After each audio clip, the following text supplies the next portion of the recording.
Assalamualaikum, saya Widi Mutakin, founder dari Expo Studio.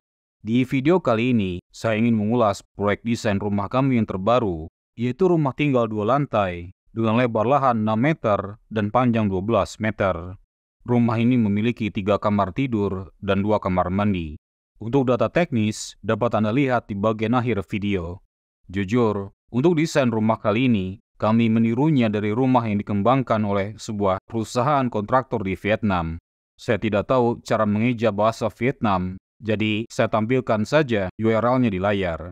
Saya suka sekali dengan desain rumah yang satu ini. Desain aslinya sepertinya hanya memiliki lebar 5 meter, jadi kami perlu ubah sedikit agar sesuai dengan ukuran tanah proyek yang kami sedang garap.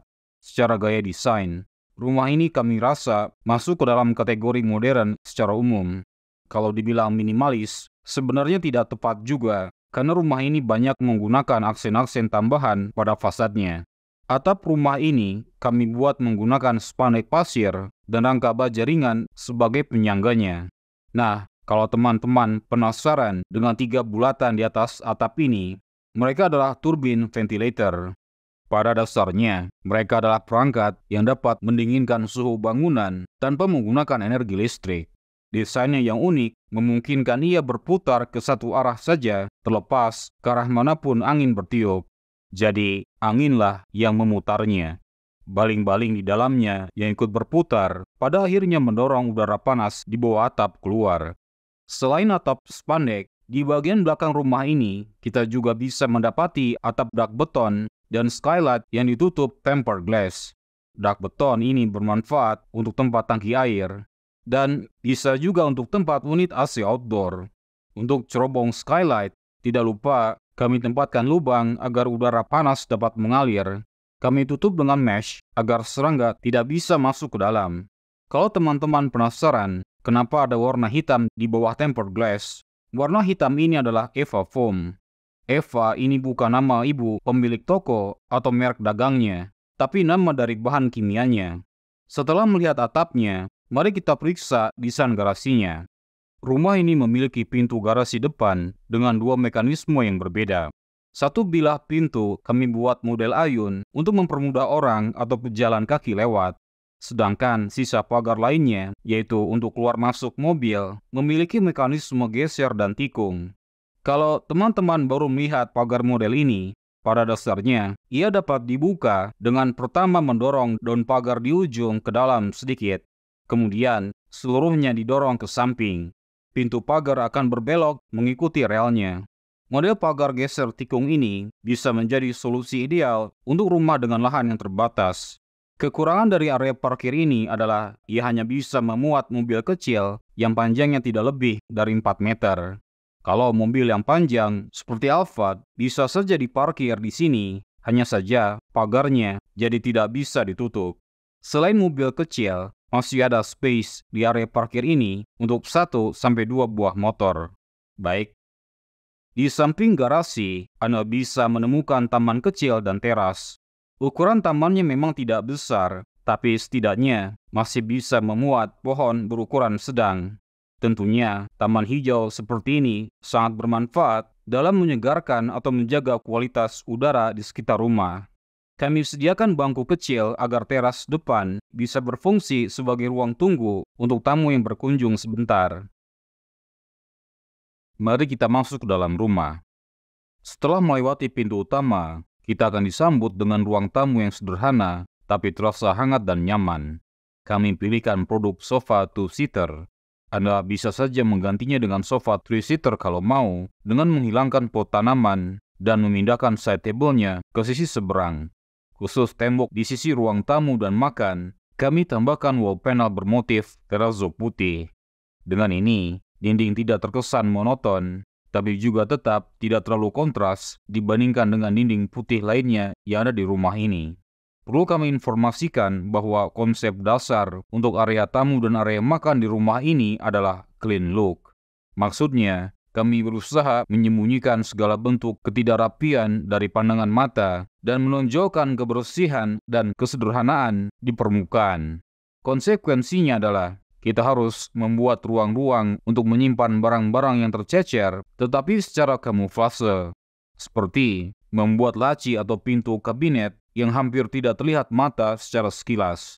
Contoh, coffee table atau meja di tengah ruang tamu ini seolah terbuat dari balok marmer hitam yang solid, padahal sebenarnya tidak. Ia memiliki banyak kompartemen tersembunyi dalam bentuk laci-laci penyimpanan. Ruang tamu yang juga merangkap ruang keluarga ini sudah dilengkapi dengan perangkat TV LED dan kabinet pendukungnya.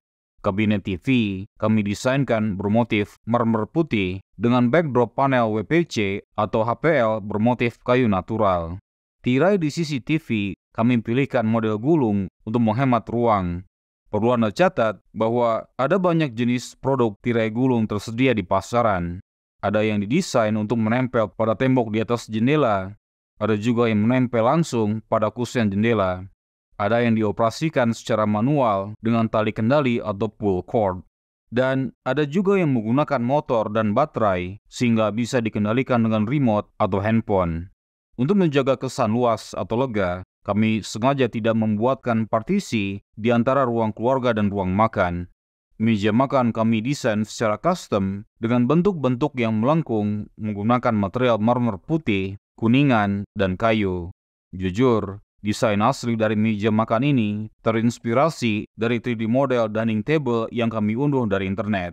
Hanya saja, kami ulah lebih lanjut agar bentuknya sesuai dengan kondisi layout rumah dan supaya pas menampung 4 orang saja. Kabinet atasnya kami buat dengan finishing HPL motif kayu. Sekali lagi, karena konsep clean look tadi, kabinet ini pun memiliki bukaan yang tersembunyi, sehingga seolah tidak ada kompartemen di dalamnya. Meskipun menarik, konsep clean look ini tentunya tidak bisa kita bawa ke seluruh area rumah. Berbeda dengan showroom di toko, area-area servis di rumah tinggal seperti dapur dan laundry butuh sedikit berantakan agar dapat berfungsi secara normal. Solusi untuk tantangan ini adalah kami tempatkan partisi yang dapat menutup pandangan langsung dari area tamu ke arah dapur dan laundry. Partisi pertama berfungsi ganda sebagai backdrop TV, dan partisi kedua adalah yang berwarna putih berada tepat di sisi ruang makan. Dalam rangka mengoptimalkan setiap jengkal ruang yang ada di rumah ini, area bawah tangga kami manfaatkan sebagai area laundry. Pertama, ada 2 pintu kecil tersembunyi untuk mengakses lemari bawah tangga. Meja konsol, tempat menyetrika pakaian, berada tepat di balik partisi putih, tersembunyi dari pandangan tamu yang berkunjung. Sampai di sini, mungkin teman-teman penasaran, lalu di mana mesin cucinya? Nah, ini yang unik. Mesin cucinya agak masuk tersembunyi di bawah tangga. Dengan layout seperti ini, kesan berantakan dari rumah dapat lebih diminimalisir. Hanya saja, kekurangannya adalah kita harus menunduk atau berlutut untuk dapat mengakses mesin cuci. Jika belum terbiasa, hati-hati saja karena kepala Anda dapat dengan mudah terbentur tembok di atasnya. Berbelok ke kiri dari ruang makan, kita akan mendapati dapur. Dapur ini memang tidak berukuran besar, tapi secara fungsi sudah cukup lengkap.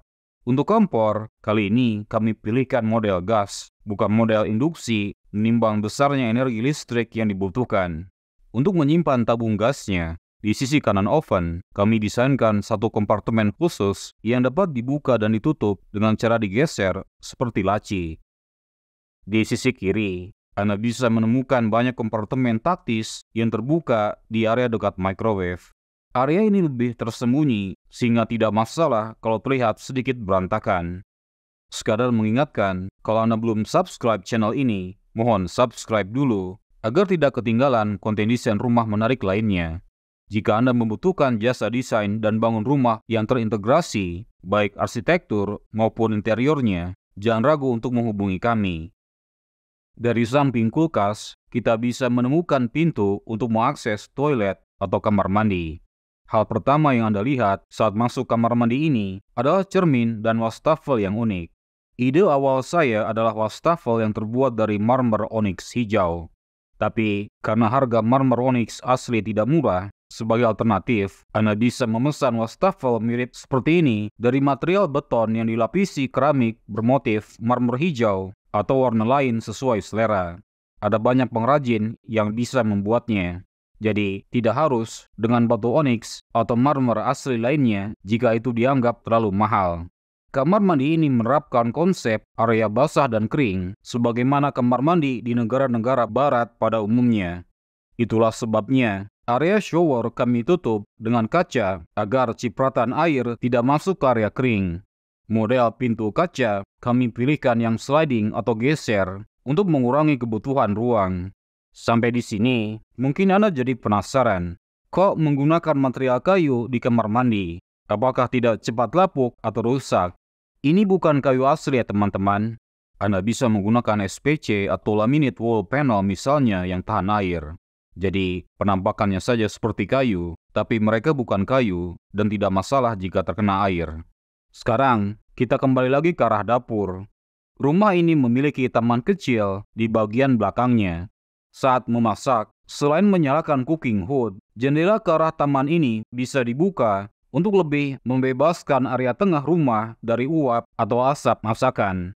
Jika jendela ke taman depan dan ke taman belakang dibuka secara bersamaan, tentunya ini akan memicu terjadinya cross ventilation sehingga udara di dalam rumah akan senantiasa segar. Anda bisa memanfaatkan sebagian atau seluruh taman belakang sebagai area jemur. Untuk keluarga kecil, jemuran tembok model lipat mungkin sudah cukup. Sedangkan untuk keluarga yang lebih besar, Anda mungkin perlu membentangkan seling jemuran dari tembok ke tembok. Kami desainkan kanopi tempered glass di atas area ini agar pakaian yang dijemur terlindung dari air hujan, akan tetapi tetap dapat menerima cahaya dan panas matahari. Di area ini, kami desainkan juga janitorial kecil, tempat membersihkan kain pel dan semacamnya. Sebelum kita naik ke atas, kalau Anda perhatikan, ruangan tengah dan juga dapur memiliki lampu dengan lubang berupa garis-garis hitam yang memanjang. Kalau Anda penasaran dengan model lampu ini, mereka biasa disebut dengan istilah magnetic rail lighting. Disebut rail karena pada dasarnya lubang hitam yang memanjang ini adalah rel. Dan disebut magnetic karena pada dasarnya cara modul-modul lampu bisa menempel pada rel-relnya adalah dengan magnet. Dengan magnetic rail lighting, Anda secara fleksibel bisa menambahkan dan memindahkan modul-modul lampu sesuai kebutuhan. Ada modul lampu yang berbentuk kotak besar, ada yang berbentuk bulatan-bulatan kecil, ada yang berbentuk spotlight, dan sebagainya. Sekarang, mari kita menuju ke tangga. Anda bisa melihat kalau kami pilihkan marmer hitam untuk jadi pijakan di setiap anak tangganya. Tadinya, kami pilihkan warna putih, tapi kesannya kok jadi terlalu monoton. Warna hitam yang berselang-seling dengan putih sebenarnya bisa bermanfaat agar mata kita lebih awas saat menaiki atau menuruni tangga. Area tengah tangga terlihat terang karena disitulah tempat skylight berada, yaitu yang sebelumnya kita lihat saat membahas atap. Ketika malam tiba, area tangga ini tetap tidak kekurangan cahaya karena ada lampu-lampu downlight di atasnya dan juga ada lampu-lampu LED kecil di bagian bawah di setiap dua anak tangga. Produk LED kecil yang kita gunakan ini adalah dari Enlighten. Sampai di lantai atas, kita akan mendapati sebuah lorong dengan 4 buah pintu. 3 pintu hitam di kanan kiri kamera adalah pintu kamar, sedangkan pintu putih di depan adalah pintu kamar mandi. Ya, jadi di rumah ini kedua kamar mandinya bersifat sharing.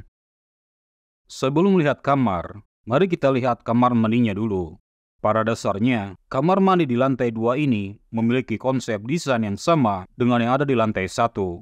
Bedanya adalah bentuknya yang lebih memanjang ke arah belakang dan juga sedikit lebih luas.